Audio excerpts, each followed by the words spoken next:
see a time where it becomes so segmented is that there's too many apps to do anything productive. At what point do you see apps beginning to speak to each other, where I'll have a central app that integrates with different other apps?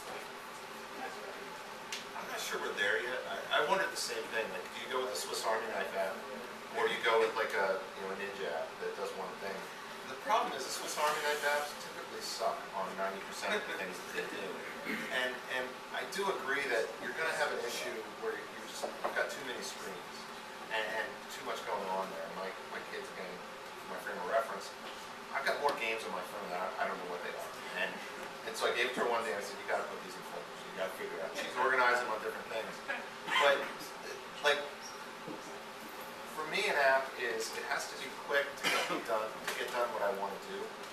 And if I have to go through a lot of different things to do it, I'm struggling with that. And so I think, I'm not sure we're there yet, but we're going to see the Swiss Army knife apps. I feel like I want to go to this app because I need to find out a restaurant that I can get a reservation at Open Table. So I'm going to go to the Open Table app right now and say, give me one nearby. It could potentially do a lot more, but that's my need right now. And so that needs to be top of mind. And if it offers all sorts of other stuff and recipes and other things, that's fine. But I need that. I still need that one thing. So I don't believe we're at that point yet where we've got too many apps and that apps are being crowded out, and therefore people are, in order to get their app out there, they're going to have to integrate with others. The second point, your question was about them talking with each other. I think that's fantastic, and I think that I wish they would do more of that sort of real time. And I think as we move to this world where the phones are multitasking like they are now with OS 4 on the Apple, that apps can stay open in the background and they can potentially talk to one another. And I think that's great. And I think when you get to things like the near field communication stuff where there's a chip in your phone that when you go near an area, it kind of knows where you're at without you having to check in. Well, if that app's running in the background, could it do something? Could it do the alert, like Justin was saying, and notify other people? Or could it integrate with another app that picks up from that because it saw you checking your Foursquare? There's a lot of exciting things that can happen. I didn't see a lot of that there, but I do agree that that opportunity is there. But I still think it's going to be focused apps that you're going for, and that maybe they'll talk to each other through the background. Do you think it's a matter of people trying to control their own piece of real estate in terms of the apps, so they don't necessarily want to move in that direction just yet? Or I think that's part of it. I think that I still come back to the fact that if the app sucks for 90% of its application, you are going to delete it because it's painful, or if it crashes, or whatever. We developed an app for Chase, and the thing that killed us with the old OS was that if you wanted to take a photo of this gift and send it to a friend, the database, the memory requirement to fire up the photo in the middle of this app would sometimes cause problems based on other things that were happening. That became the biggest cause for people deleting the app. Like that's why people got rid of it, was because it would crash on them. And so I think that if an app sucks for certain things, somebody told me that you get measured by what you do the worst, not what you do the best. If that app screws up every time you go to do that, there's too many other apps. You're going to deal with. You're going to throw it away. So I still think the Ninja app approach is the right approach. Maybe there will be ones that emerge that can do more than that, but right now I still think there's room for really good focused apps. Okay, a little different direction here. Ignite was last Thursday. Yeah. Oh, what a great event. I don't know how many people went there, but it was phenomenal. Do you see similarities between South by Southwest and what you can possibly do with Ignite here? I don't. I would love for Ignite to get to a spot where there's a lot of ideas being shared. But the beauty of Ignite is that it's focused. It's focused in its presentations. They're 5 minutes, where South by was sort of 40-minute conversations. It's also 8 to 10 speakers, and this was over 200 or over 1,000 different speakers. So the beauty, one of the things we mentioned earlier was we loved that we could go to South by, and Justin could go to a conference. Like, there were many days I only saw Justin on the escalators as we would pass by, and we both commented on how hungover we are, or whatever it was. But we're running to different things because we had different interests and different goals. Ignite, you've got 10 speakers. The goal is to get people together, to get excited about, in this case, Wilmington, share some interesting ideas, and let it run. I think that we were talking does Ignite, or does South by Southwest get too commercial? And I only think somebody can say it's too commercial if something else comes in and says, well, I'm going to fill that need. And I don't know what that is yet. I don't know that there's a conference somewhere else that people are saying, well, do I go to South by Southwest or do I go by Northeast? You know, I don't see that yet. So I'm not sure that they're gonna, at the end of it, you both come out of them very excited about what you heard. But yeah, I'm not sure if it'll get there. What can we learn here in Wilmington from your experience there that we're missing, or even in this whole Delaware Valley area that's different that's happening at the event there, and even something that we're learning from Ignite, because I think that's a unique experience on its own. What other things do you think we can be learning here in terms of digital media, even lifestyle management of digital media? You know,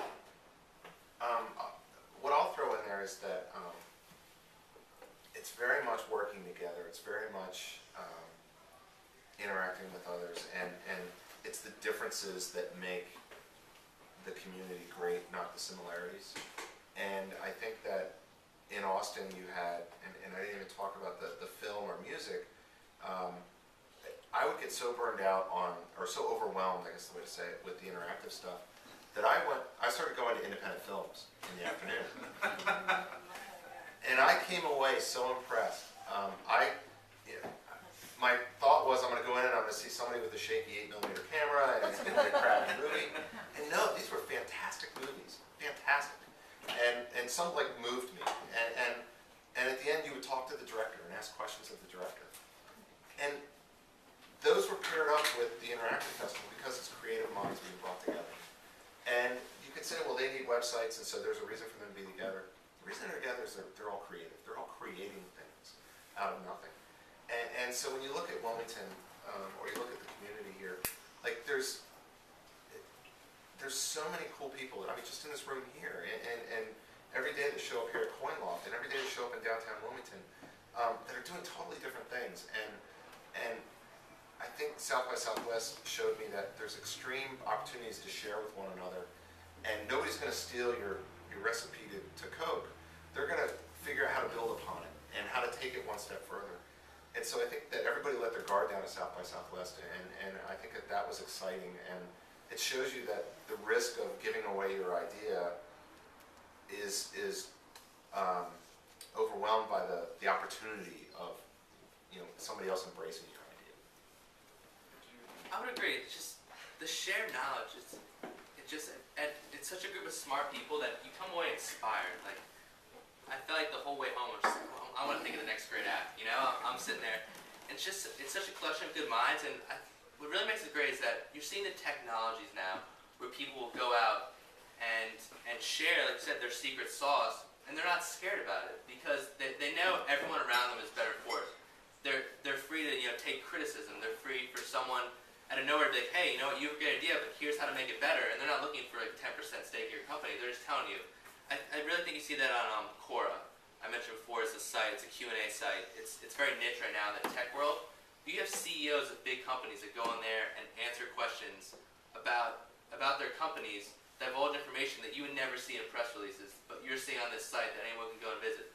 Just that whole thing of just sharing knowledge, and that nothing anymore is secret really. And I think that's a good thing. And I feel like it makes everyone smarter, and you're just so inspired. Just like you meet such interesting people, and everyone just is so different, but all there for the same reason. And I don't know, I feel like I really like TED Talks a lot. I feel like that could be something that could be great for this area. Just that whole idea, and bringing something like that here could really go a long way. It's kind of an in-between an Ignite and a South by. So There's a TEDx Philadelphia, I think. Yeah, I went to the one this year. It was really good, and we're actually trying to do TEDx. I want to do TEDx Delaware, Nice. but they won't let us use a state name, and I feel like TEDx Wilmington's too confining because I want to get University of Delaware. There's some enormous thought leaders there. I want to get a part of it.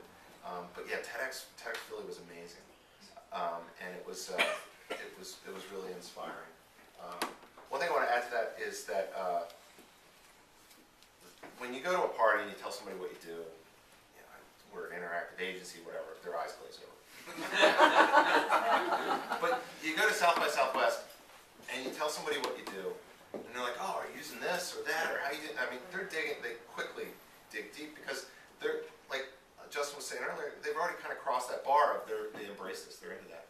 So for you to sit at a bar and talk with somebody about something really detailed, maybe some really geeky talk or really whatever it is, that you really can't, there might be 4 other people in Wilmington that you could talk to about that. But, or that would be interested in hearing about it. I'm sure my wife would say. But you can go down there and there's thousands of people that are doing the same thing. They're all pushing that same rock up the hill, just in a different location. And to bounce ideas off each other, and have that openness, but to have people that also have that shared knowledge was impressive.